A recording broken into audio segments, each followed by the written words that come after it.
갓길에서는 낙하물을 처리하고 있습니다. 중부고속도로 하남 쪽으로 일죽 부근 2차로에는 대형 화물차가 고장으로 서 있어서 이 일대로 속도 줄여 지나고요. 반대 남이 쪽으로는 중부 3터널에서 광주 분기점 사이와 호법 분기점에서 모가 부근, 다시 진천 터널 일대와 또 서청조에서 남이 분기점 사이로 더디게 지납니다. 울산고속도로 울산 쪽으로 울산요금소 진출램프 5차로에서는 화물차 단독 사고를 처리하고 있습니다. 그 밖에 서울시내 내부순환로 성산대교 쪽으로 홍지문 터널 부근 3차로에서는 사고 처리 작업을 하고 있습니다. KBS 교통정보센터였습니다.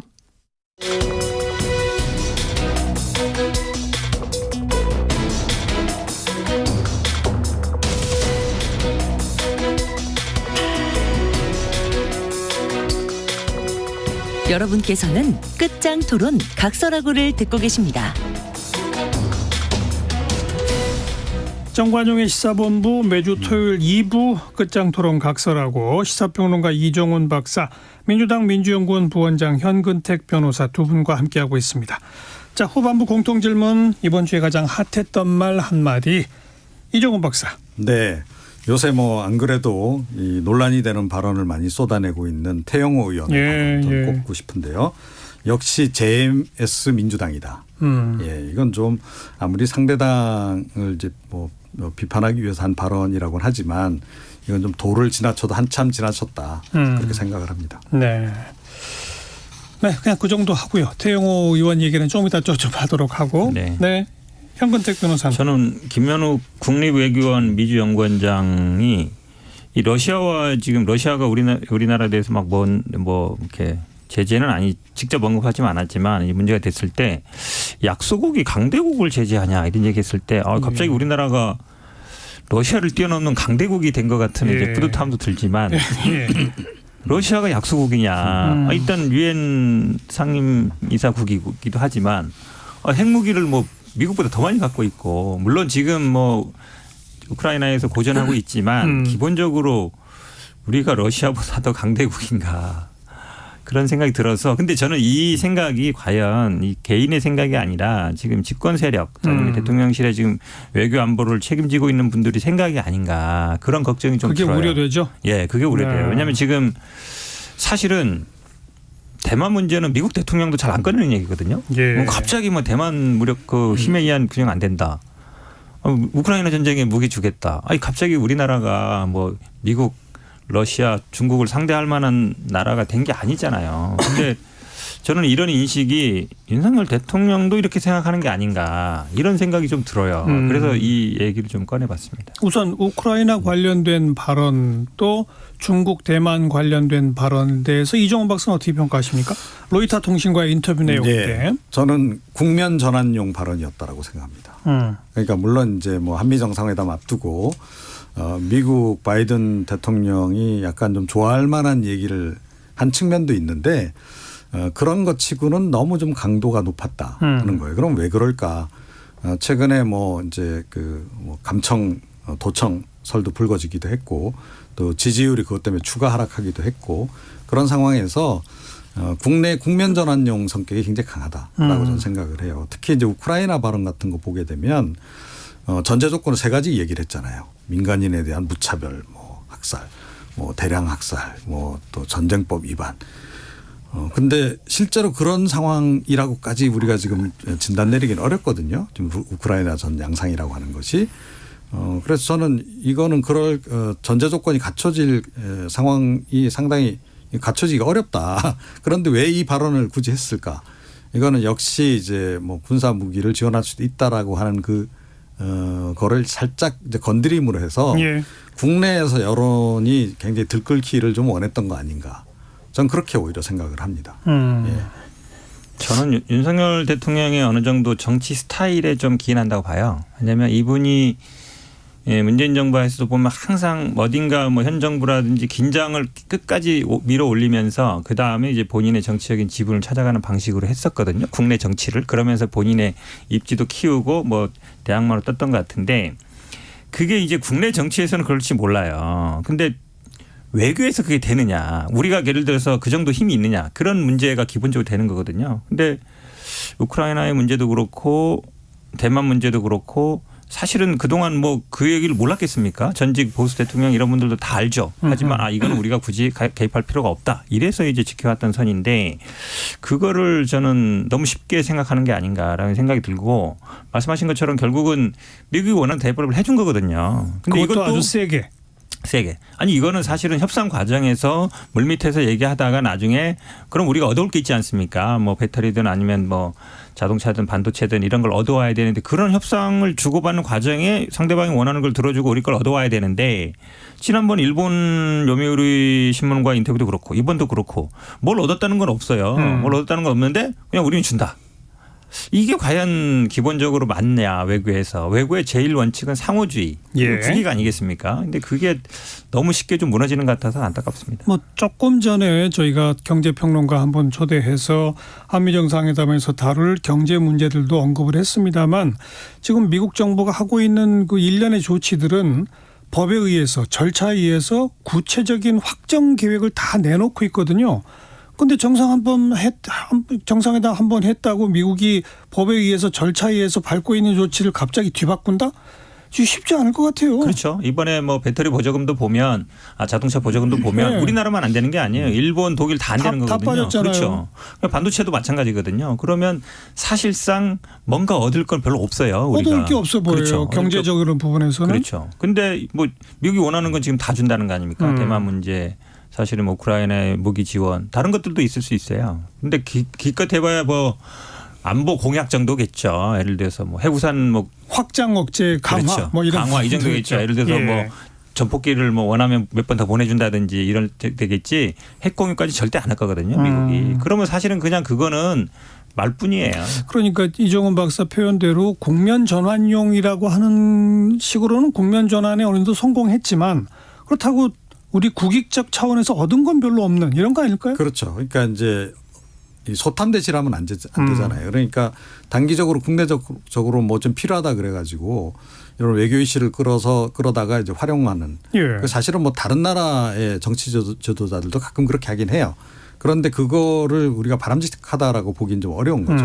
그리고 외교 정책이라고 하는 것은 일본도 그렇고 미국도 그렇고 좀 우리가 뭐 계속 봐와서 잘 알지만 정권이 바뀐다 그래가지고 기조가 잘 안 바뀌는 게 아니에요. 못 바꾸죠. 네, 기조는 예. 뭐 진보 정권이든 보수 정권이든 쭉 한 가지 기조로 끌고 가고 약간의 뭐 전술적인 변동 뭐 그런 정도를 이제 준단 말이에요. 그런데 윤 대통령의 발언을 이제 쭉 이제 분석을 해보면 이게 뭐 전략까지 바꾸는 그런 내용들이 지금 포함이 좀 돼 있고 그것도 충분히 숙성된 상태로 나오지는 않는 게 좀 문제인 거죠. 그런데다가 예. 이번 같은 경우에는 특히 제가 보건대는 국내 정치적인 그런 압박감 때문에 좀 과하게 좀 많이 좀 나갔다. 그렇게 저는 생각을 합니다. 지난번에 도청에서 이미 나왔거든요. 결국은 우크라이나 폭탄 지원하는 게 국빈 방문의 대가 아니냐. 이제 그런 오해를 살 수 있다라고 안보실장이 걱정했잖아요.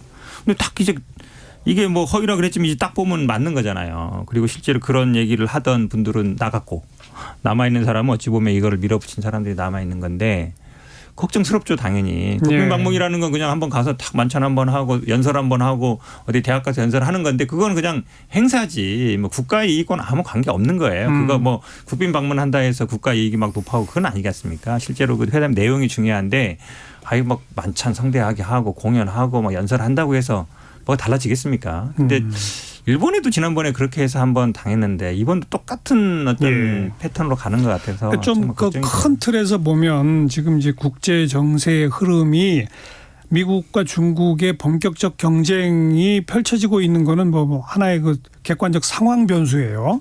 근데 이 미국과 중국의 경쟁이 뭐 신냉전 체제식으로 해서 전 세계 국가들이 양쪽으로 쫙 갈라지느냐? 전혀 그게 아닌 움직임들을 보이고 있지 않습니까? 아, 그렇죠. 실제로 가장 미국하고 그동안 뭐 어찌 보면 혈맹보다도 더한 관계를 맺어왔던 사우디아라비아가 자기 길을 막 걸어가고 있고요.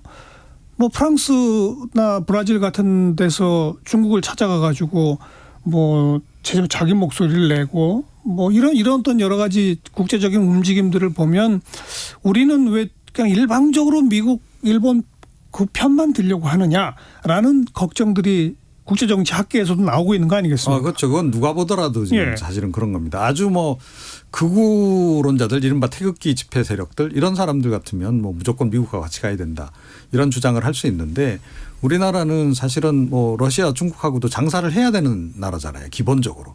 그렇다라고 전제한다면 사실은 이제 외교에서의 균형을 맞춰가는 거 굉장히 중요한 그런 그 상황인데 예. 물론 이제 지난 이제 문재인 정부 때 이제 뭐 약간 중국에 과도하게 뭐 약간 좀 치우쳤다 이런 지적도 좀 나오고 있긴 하잖아요.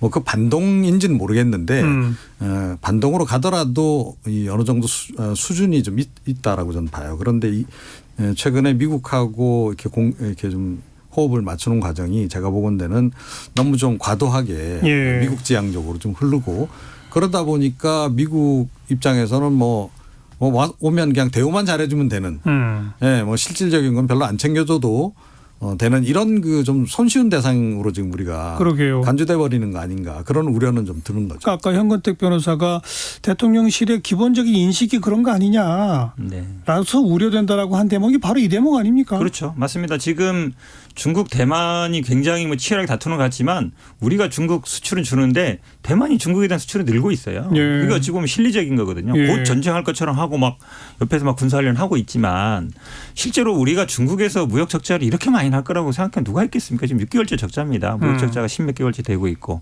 그러니까 전체적으로 굉장히 근데 중국이라는 국가 특징이 굉장히 전체주의 국가지 않습니까? 우리처럼 뭐 자유주의 국가가 아니기 때문에 말로는 뭐 이게 수출 규제를 한다든지 이렇게 하지 않지만 기본적으로 공산당이나 지금 외교부 대응을 보면 아니 한국과의 거래는 할 필요가 있겠나? 이런 생각을 할 거란 말이죠. 지도부에서. 그렇죠. 그러면 그런 수뇌부의 지심을 알면 그 밑에 움직이는 경제 주체들은 다 그렇게 움직이거든요. 예, 또 한국 상품 예. 살 것도 안 산단 말이죠. 지금도 적자인데 오히려 더 중국과의 적자가 깊어지면 사실은 제가 보기에 무역 적자를 극복할 방법이 없어요. 근데 그거를 단순히 한미일 동맹 강화한다고 해서 우리가 중국에 팔던 물건을 갑자기 일본이 사주고 일본은 원래 수출에 굉장히 수입에 굉장히 인색한 나라지 않습니까?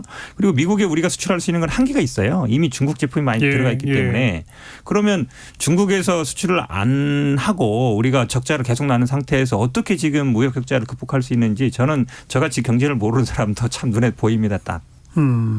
그런 의미에서 이번 로이터 통신과의 발언이 바로 러시아와 중국을 동시 자극했다.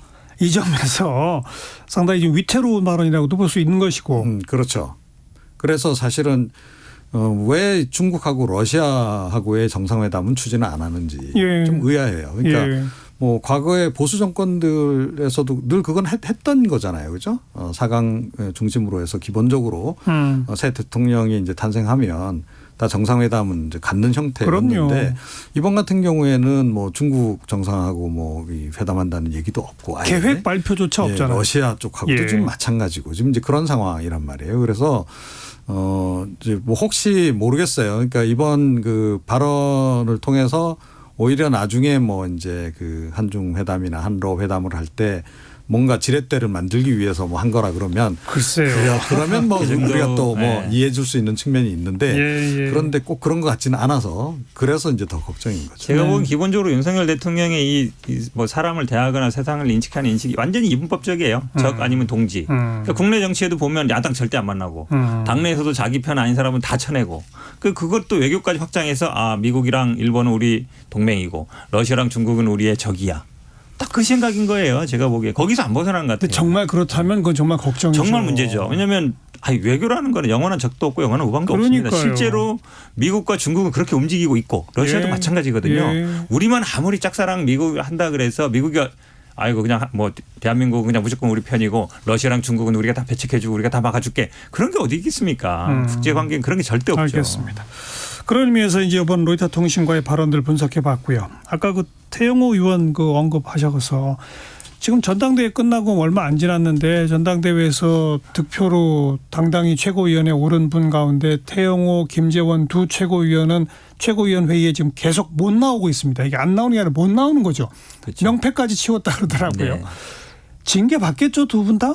글쎄요. 징계까지 전 뭐 가기 어려워요? 봐요. 그러니까 어찌됐건 선출된 최고위원인데다가 이게 만약에 지금 당대표께서 자력으로 대표가 되신 분 같으면 이런 상황에서 좀 소신 있게 이렇게 밀고 나갈 수 있겠죠. 그런데 지금 뭐 그런 형편이 아니잖아요. 그런데 김재원 최고위원의 경우는 대통령실에서도 징계하라고 지금 하고 있지 않습니까? 뭐 그렇긴 해도 제가 보건대는 뭐 지금 뭐 제가 듣는 약간 극우 성향의 그 인물들은 오히려 당 지도부를 비난을 하더라고요. 그래요? 이 사람들 뭐 바른 말 하는데 왜 이렇게 뭐 징계까지 한다고 말이 안 돼. 예. 그런 이 당내 세력도 지금 보니까 굉장히 만만치가 않아요. 그런데다가 윤석열 대통령도 우리가 이제 겪어보니까 상당히 극우 성향인 것으로 좀 우리가 좀 확인을 하고 그렇죠. 있잖아요. 예. 그런 상태이기 때문에 제가 보건대는 이거 쉽지 않을 겁니다. 안 그래도 뭐 기존에 당내에서 뭐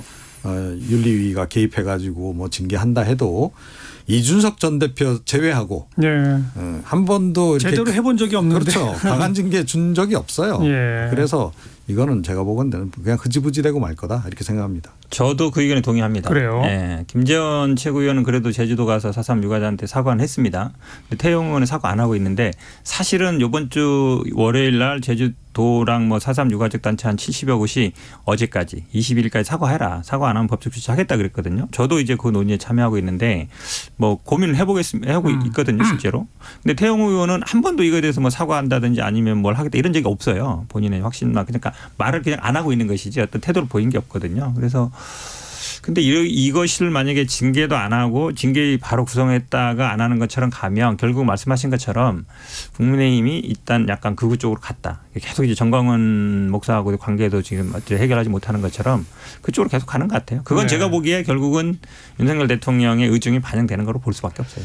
특히 그 태영호 최고위원 김구 선생에 대해서 뭐 김일성 통일전선 전략 전술에 이용당했다는 식의 표현은 역사 인식에 정말 흑백 논리밖에 없다 이거거든요. 그냥 북한의 배운 식대로 하는 거죠. 그러니까 4.3도 뭐 김일성이 지시했다는 것도 근거가 뭐냐 그랬더니 북한에서 그렇게 배웠다는 거 아닙니까? 네. 근데 북한에서 그렇게 인식했는데 어쨌든 대한민국에 와서 그냥 평범한 민간인도 아니고 국회의원이고 최고위원을 하고 있는데 북한에서 배운 대로 인식하고 있다 그러면 대한민국 국회의원 자격이 있을까요? 제가 보기에 국민의힘에서도 앞으로 그 부분은 고민하셔야 돼요. 태영 의원이 굉장히 중요한 것 같습니다. 그렇죠. 김기현 대표가 특히 이 대목은 즉각 뭐 강한 경고까지 하긴 했지만 그거 가지고 되겠습니까? 그런데 이게 이제 늘 상대적인 거잖아요. 예. 민주당에 저렇게 지금 뭐 이건 민주당 얘기할 개체가 아니죠. 터져 있는 상황에서는 눈치 이렇게 보는 거죠. 그래서 우리 쪽으로 그렇게 뭐 이렇게 불이 활활 타오르지 않을 것 같다 싶으면 그냥 넘어가는 게 이 정당의 생리인 것 같아요. 어느 정도 할 수 없이. 그래요. 네. 네. 징계했을 때 아마 이제 보고를 하게 돼 있는데 보고를 했을 때 또 뭐 어떻게 될지 모르니까 뭐 그런 것도 있는 것 같아요. 제가. 왜냐하면 지난번에 징계 윤리위원장이 선임은 금방 했거든요. 그럼 윤리위원 바로 선임하면 되는데 그걸 조금 늦춰놨어요. 바로 안 한다. 왜냐하면 그 선임하는 거 어렵지 않거든요. 예, 보통 예. 외부 법조인들이 하니까 예. 해주세요 아시는 분들 하면은 며칠 안 걸려요. 저도 이렇게 해보면. 근데 위원장 선임은 하는데 위원들은 선임 안 하고 있어요. 눈치 보겠다는 눈치 뜻이죠. 보겠다는 거죠. 예. 그 눈치는 누구 눈치죠? 뭐 윤석열 결국 대통령이겠죠. 뭐. 윤석열 대통령도 있겠지만 이제 여론도 좀 이제 보겠다 이런 얘기인 거죠. 이제 남아 있는 최고위원 뭐 조수진, 김병민 뭐 이런 분들 그 최고위원 회의 자체의 동력이 확 떨어져 버린 거잖아요. 그렇죠. 그죠? 그보다 명분이 많이 이제 그러니까 명분도 사라진 거죠. 동력도. 그러니까 예. 사실 당 지도부가 없는 거 아니에요? 이렇게 되면 김기현 대표 1인 체제라고 말할 수 있는 거예요? 그런데 뭐 원래 지금 현재 당 지도부 그렇지 않아도 그랬다? 예, 그렇게 지금 구성한 거 아닙니까 일부러? 예. 결국 뭐 대통령실의 의중을 그냥 옮기는 역할만 해주면 되는 거죠. 대통령실 또 윤석열 대통령 입장에서는 그 역할을 지금 뭐 잘하고 있는 거라고 봐야 되는 거죠. 그러니까 뭐 이런저런 구설수 발언으로 논란 일으키려면 아예 그냥 언론에 등장조차 하지 마라. 사라져 있어라. 제가 그래서 김기현 대표 떴다 그랬잖아요. 조용히 가만히 구설 없는 게 최고다라고. 아 그런 의미에서 네. 김기현 대표가 네. 네. 제대로 지금 원래 역할을 하는 거예요. 가만히 조용히 있는 게. 최고위원 회의도 무력화시켜 놓고. 뭐 무력화될 게 아니라 그냥 이제 아무 논란이 없으면 되는 거거든요. 현상 유지. 네.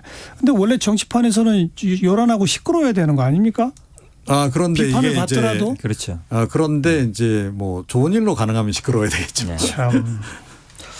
알겠습니다. 여기까지 이야기 나눠보죠.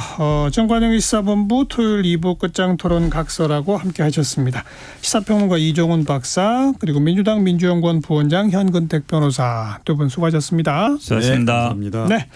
자, 에릭 크랩튼이 부르는 Let It Grow 잠깐 함께 듣고요. 저는 내일 또 인사드리죠. 안녕히 계세요. Standing at the crossroads, trying to read the signs, to tell me which way I should go to find the answer. And all the time I know, plant your love and let it grow. Let it grow, let it grow. Let it blossom, let it flow. In the sun, the rain, the snow. Love is lovely. Let it grow. Looking for a reason to check out of my mind. It's hard to get a friend that I can count on. There's nothing left to